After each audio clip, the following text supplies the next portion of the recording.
राम राम दोस्तों। मैं अर्चना अपने चैनल अर्चना स्टिचिंग पे आप लोग का स्वागत करती हूँ। और बताइए आप सब लोग कैसे होंगे। आशा है आप लोग अच्छे होंगे, अपने कामों में मस्त होंगे। तो आज मेरा टॉपिक है मेरे वीडियो का कि हम अपने सिलाई में स्पीड कैसे बढ़ाएं। हाँ, सबका यही सोचना होता है कि हम स्पीड अपना कैसे बढ़ाएं। सिलाई हम करते तो हैं लेकिन हमारी स्पीड नहीं बढ़ती। दिन भर काम किया, एक ही ब्लाउज में हमारा पूरा दिन निकल जाता है, समझ में नहीं आता कैसे काम करें। तो मैं आज आपको ये 5 तरीके बताऊंगी जिससे आप लोग फॉलो करेंगे तो आप लोग का भी काम अच्छी तरीके से होगा और सिलाई में स्पीड भी बढ़ेगी। मैं ये नहीं कहती हूँ कि एक दिन में होगा, लेकिन आप आदत डालिए, धीरे धीरे करिए, एक दिन ज़रूर होगा। अगर आप फॉलो करती हैं तो होगा, अगर फॉलो नहीं करेंगे तो बैठे बैठे तो कुछ होने वाला है नहीं। या हम सोते रहेंगे, मोबाइल चलाते रहेंगे तो हमारा काम तो होगा नहीं, हमें पैसे आएंगे नहीं। अगर हम ब्लाउज सिलेंगे नहीं तो पैसे भी हमें नहीं मिलेंगे। अगर हम काम जल्दी जल्दी करते हैं तो हमें पैसे भी मिलेंगे टाइम से, और हमारा मन भी लगता है काम करने में। तो अगर आप मेरे चैनल पे पहली बार आए हैं तो मेरे चैनल को सब्सक्राइब कर लीजिए, और मेरे वीडियो अच्छी लगे तो उसे लाइक करिए, कमेंट कीजिएगा कि मेरा वीडियो आप लोग को कैसा लगा। तो चलिए मैं अपने टॉपिक पे आती हूँ कि सिलाई में स्पीड कैसे बढ़ाएं। पहला नंबर तो ये है कि हम अपना काम जल्दी करेंगे तभी हमारा सिलाई का काम हमें जल्दी टाइम मिलेगा काम करने के लिए। तो हम अपना घर का काम सुबह जल्दी उठेंगे तभी हमारा घर का काम होगा।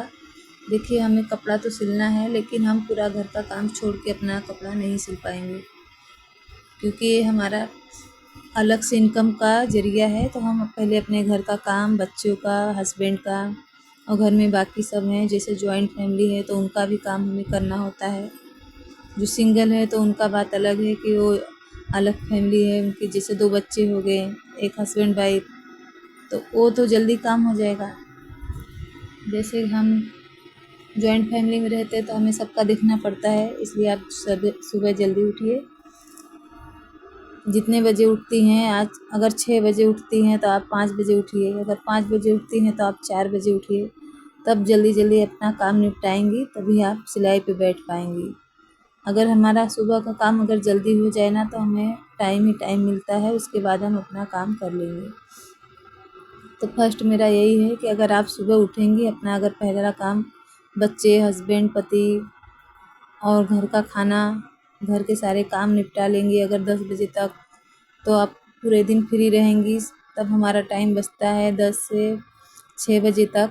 अगर हमारा होम बुटीक है तो फिर भी हमें बीच बीच में काम होता है, फिर भी हम मान लेते हैं हमें 5-6 घंटा मिलते हैं, तो उतने में हम अपना 3 से 4 ब्लाउज आराम से बना सकते हैं, अगर आपकी स्पीड अच्छी है तो। अगर स्पीड अच्छी नहीं है तो हम एक ही ब्लाउज में पूरा दिन निकल जाता है, लेकिन हमारा ब्लाउज कंप्लीट नहीं होता। तो पहले नंबर ये है कि आप पहले सुबह उठा कीजिए जल्दी, अपना काम जितना जल्दी हो सके उतना जल्दी करने की कोशिश कीजिए। और उसके बाद दूसरा स्टेप है, हम काम तो कर लेते हैं अगर जल्दी जल्दी, अगर मोबाइल लेकर बैठ गए 10 मिनट के लिए तो हमारा 1-2 घंटा 3 घंटा कैसे निकल जाता है हमें पता ही नहीं चलता है। किस किस के साथ ऐसा होता है आप बताइएगा ज़रूर, कि मोबाइल हम चलाते हैं 10 मिनट के लिए और देखते देखते ये देखा रील, वो देखा, अगर एक आती है तो उसके बाद दूसरा आ जाता है तो हमें एक काम की लगती है, हम देखते रह जाते हैं। उसमें हमारा 1-2 घंटा आराम से निकल जाता है, और हम जब देखते हैं तो टाइम 2 घंटे चला गया, 1 घंटे चला गया। तो ये भी हमारा बहुत ही आदत ख़राब है, जो कि इसको आप बदलिए। मैं नहीं कहती कि आप मोबाइल मत देखिए, लेकिन अगर आपको काम है तो काम के बाद मोबाइल चलाइए। जब आप फ्री हों तब मोबाइल चलाइए, अगर आपके पास काम है तो आप मोबाइल मत देखिए। ऐसा कीजिए कि आप मोबाइल दूर रखिए कि उस पे आपका ध्यान न जाए। अगर बात फ़ोन भी आते हैं तो बात कम कीजिए, बोलिए कि हाँ हमारे पास अभी काम है, हम बाद में फ़ोन करेंगे, जब आप खाली हो जाइए फ्री होकर आप बात कीजिए, ठीक है। मैं आपका ज़्यादा टाइम नहीं लूँगी। आती हूँ तीसरे नंबर पे, जो कि हम कपड़ा अगर कटिंग करते हैं तो हम रात को अगर कपड़ा कटिंग कर लेते हैं तो हमें सुबह सिलने में बहुत ही जल्दी होती है। इसलिए आप कोशिश कीजिए कि अगर रात में आप खाली हो जाती हैं तो जो भी कपड़ा सिलना है रात को ही कटिंग कर लीजिए। कटिंग करने के बाद आप रख दीजिए उसको, और सुबह उठ के अपना सिलाई कर सकती हैं। तो कटिंग हुआ होता है तो हमें सिलाई करने में जल्दी होती है, फटाफट से कपड़ा अपना सिलते हैं। और उसके साथ आप मैचिंग धागा लगा लीजिए, गले का पेस्टिज तैयार कर लीजिए। बकरम अगर लगाना है गले पे तो, अगर नहीं लगाना है तो फिर उसको रख दीजिए। अगर आयरन भी करना है कपड़े पे, अगर सिलवटें हैं ज़्यादा तो आप रात को ही कर लीजिए। करके सब तैयार करेंगे तो सुबह आपको सिलने में जल्दी होगा और आपका टाइम भी बचत होगी और कपड़े भी जल्दी सिलेंगे। और चौथा नंबर, अगर आप काम करती हैं तो बार बार अगर उठ के इधर उधर जाती हैं, किसी का बात सुनने लगती हैं, या तो फिर अपना काम छोड़ के 10 मिनट 5 मिनट इधर बैठ गई और कुछ करने लगी, इससे भी हमारा काम लेट होता है। अगर आप कोशिश कीजिए कि जो भी काम कर रही हैं उसका एक एक पार्ट पूरा करके ही उठा कीजिए, नहीं तो हमारा इससे बहुत टाइम जाता है। 10 मिनट 5 मिनट इस तरीके से करते करते हमारे टाइम निकल जाते हैं, इसलिए हमको पता भी नहीं चलता कि हमारा टाइम जा कहाँ रहा है। इस तरह हमारे टाइम पास हो जाते हैं। और उसके बाद जब अगर आप सुबह सिलती हैं कपड़ा तो एक चेयर अपने पास रखिए, जिस पे आप जो भी कपड़ा सिलती हैं उसको उस पे रखिए, क्योंकि बार बार उठना ना पड़े, इधर उधर देखना ना पड़े। आप अपना कपड़ा वहाँ से लीजिए और फटाफट सिलाई करिए। ये है मेरे 5 नियम, अगर इसको फॉलो करती हैं तो आप जल्दी जल्दी सिलाई में स्पीड बढ़ा सकती हैं। ऐसा नहीं है कि मेरे साथ ऐसा नहीं होता था, मेरे साथ भी ऐसा ही होता था पहले,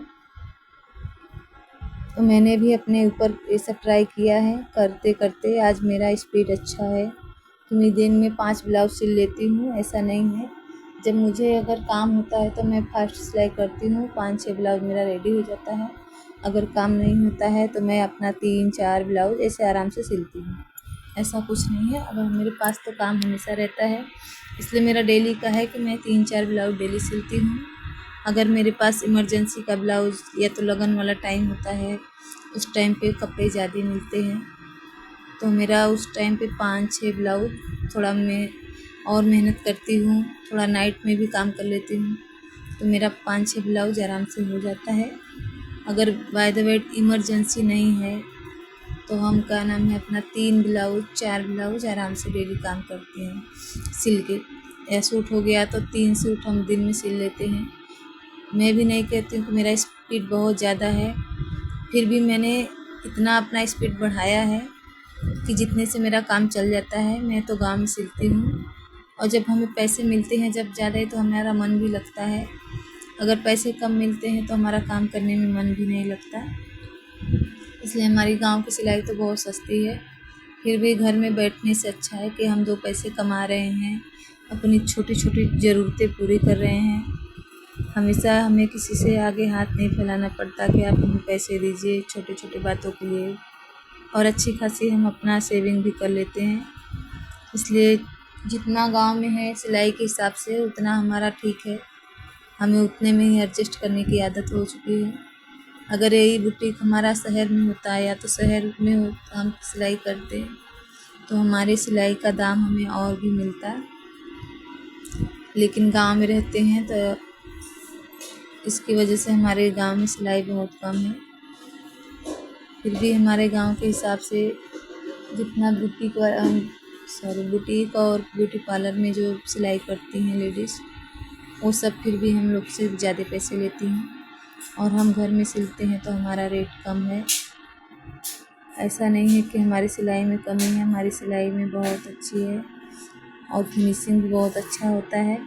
दूर दूर से सब लोग सिलवाने आते हैं, लेकिन मुझे लगता है कि हम लोग का रेट थोड़ा घर में कम है, इसलिए वो लोग बाहर जाके बुटीक में नहीं सिलवाते हैं, इसलिए हम लोग के पास आते हैं घर में सिलवाने के लिए।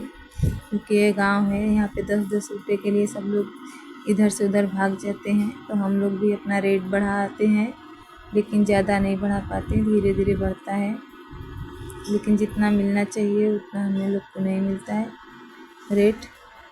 ये देखिए मैंने ब्लाउज सिल कर कंप्लीट कर लिया है। उसमें मैंने लटकन लगाया तो एक लटकन बहुत ही पास हो गया था, तो उसको मैं थोड़ा दूर कर रही हूँ, इसलिए सिलाई खोलना पड़ रहा है। अभी हो जाएगा तैयार तो मैं आप लोग के साथ दिखाती हूँ कि मेरा लटकन कैसा हुआ है, बना हुआ है। आशा है आप लोग को मेरी ये जानकारी अच्छी लगी है। अभी इसी तरह के वीडियो देखने के लिए मेरे चैनल को लाइक कीजिए, सब्सक्राइब कीजिए। ये देखिए मेरा लटकन तैयार हो गया है।